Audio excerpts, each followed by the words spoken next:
Good day, ma'am. I am Leslie de la Pasion from BSN 22 Group 2. So for today's video, I will going to demonstrate the catheterization for male and female urinary bladder using the indwelling catheter. So before we proceed to the procedure, let us know the goal or the purpose of this procedure. The goal is to safely introduce the catheter into bladder to promote urine drainage. Next is prepare the equipment. The sterile catheterization kit contains the sterile gloves,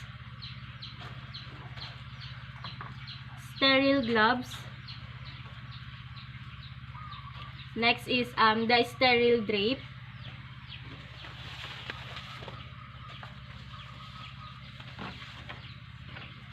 the antiseptic solution or the betadine, the cotton balls,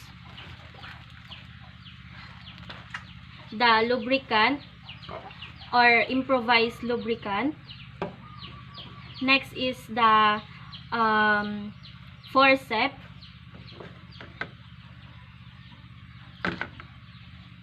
the straight or the indwelling catheter, the purified syringe. Next is the perineal light, the specimen container, the urine collection bag with drainage, the disposable bag, and then the waterproof pad. Next is for the procedural steps.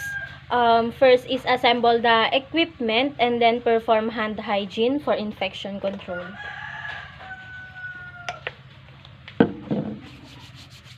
And then next is explain to the client the procedure and the purpose, and discuss any allergy with the patient, especially iodine or latex. Good day, ma'am. I am Leslie de la Pasion, your nurse for today. So, as a healthcare provider, ma'am, sinasuggest or nire-recommend ko po na gumamit tayo ng catheter dahil po sa pag-leak ng inyong urine and nahihirapan po kayong kontrolin yung inyong pag-ihi. And then next is provide the good light or artificial light is recommended. Use of flashlight or the peri light requires an assistant to hold and position. Next is provide for client's privacy by closing the door and drawing the curtains.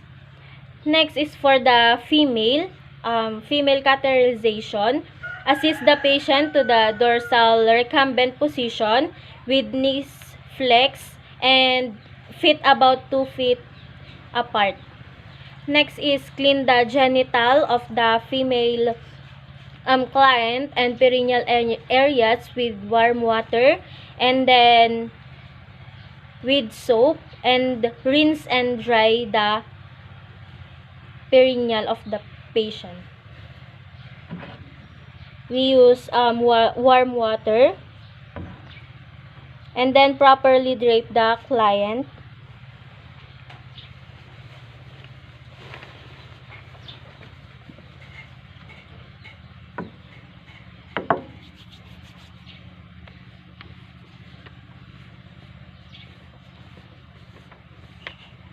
And then properly rinse and dry the patient.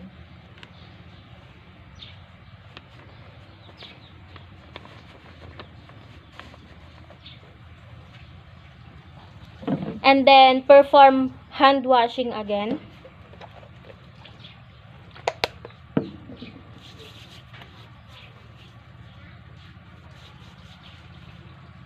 And then next is open the sterile catheterization tray on a clean over bed table using the sterile technique.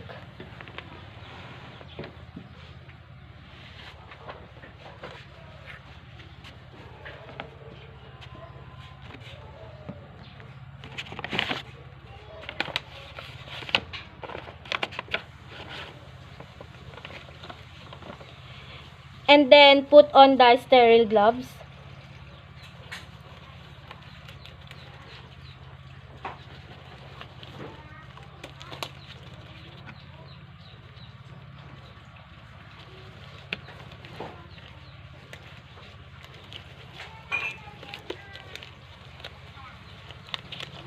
And then place the fenestrated sterile drape over the perineal area and drape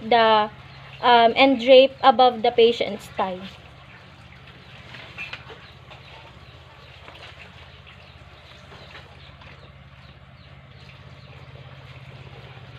And then next is place the sterile tray in a drape between the patient's thigh. And then open all the supplies. Open all the, if the catheter is to be indwelling, test the catheter balloon.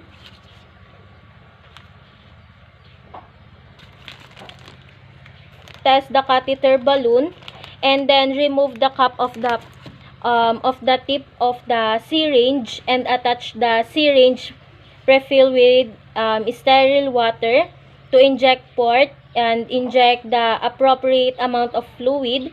And then if the balloon inflates properly, withdraw the fluid and leave the syringe attached to the port. And then pour an aseptic solution over the cotton balls, and then open the specimen container if the specimen is to be drained.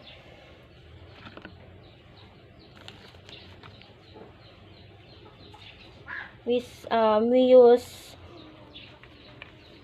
betadine.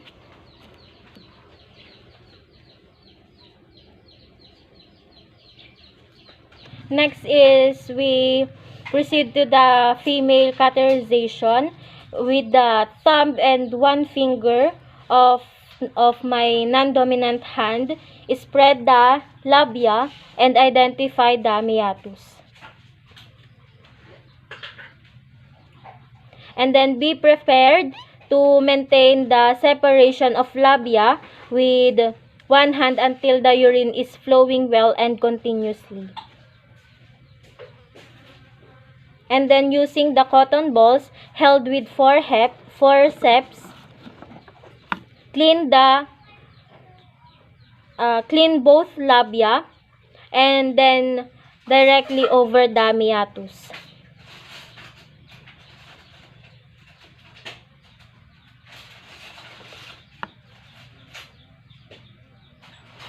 Move the cotton balls from the above of meatus down toward the rectum.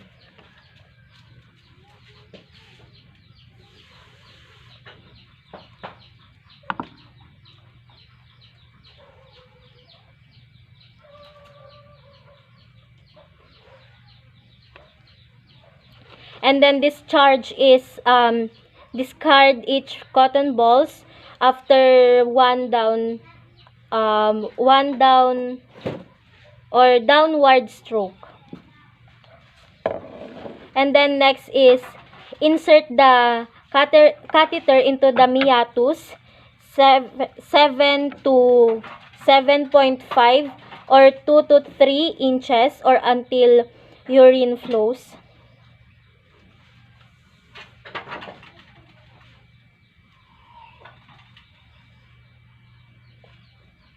And then do not force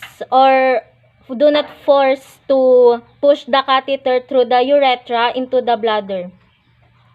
Next is ask the patient to breathe deeply and then rotate the catheter gently. If slightly resistance is met, as the catheter reaches the external sphincter, for an indwelling catheter, once urine drains, advance the catheter another 2.5 to 5.0 and then or 1 to 2 inches.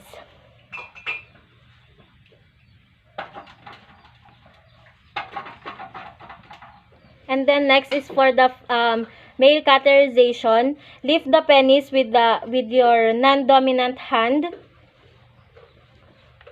and then which is then considered contaminated.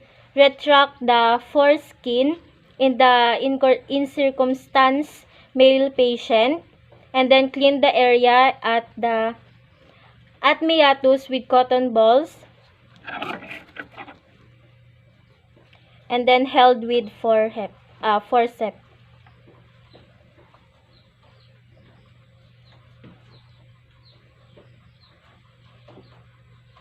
Use circular motion moving from the meatus toward the base of the penis for tree cleansing. Use circular motion.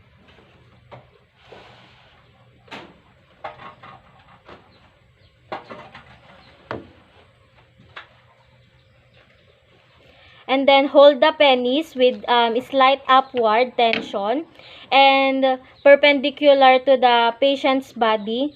Gently insert the tip of the syringe with lubricant into the urethra and instill 10 ml of lubricant into the urethra.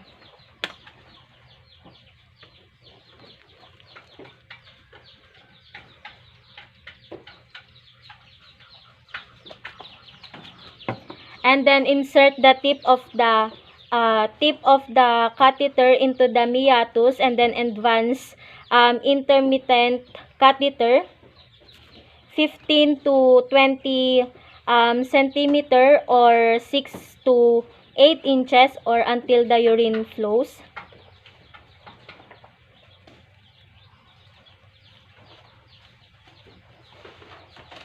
And then do not use force into the to introduce the catheter if the catheter resists to enter. Ask the patient to deep breath and rotate the catheter slightly.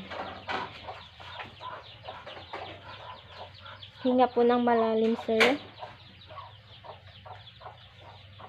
For both male and female, if the catheter is to be indwelling, inflate the balloon according to manufacturer recommendation, 5 ml. And then inject the syringe.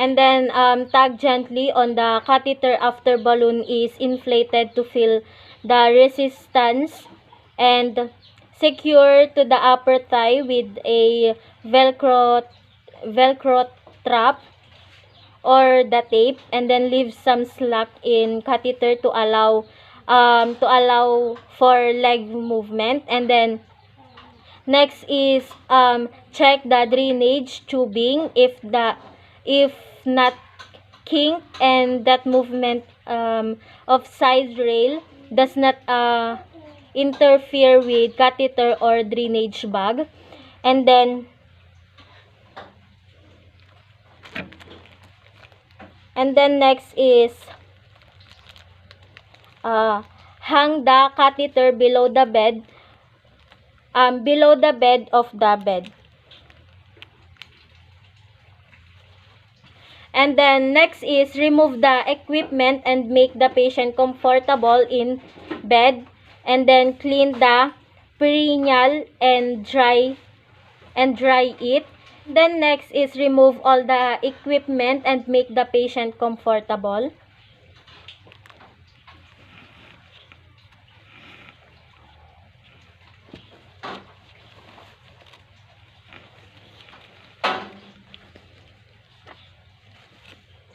And then remove all the equipment.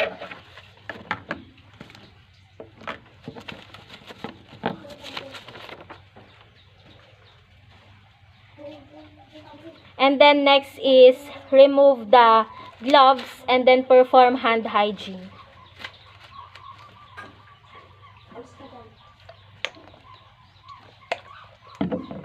And then next, record the time of the catetherization, and then the amount of urine removed, and then description of urine, and then the patient's reaction to the procedure, and your name.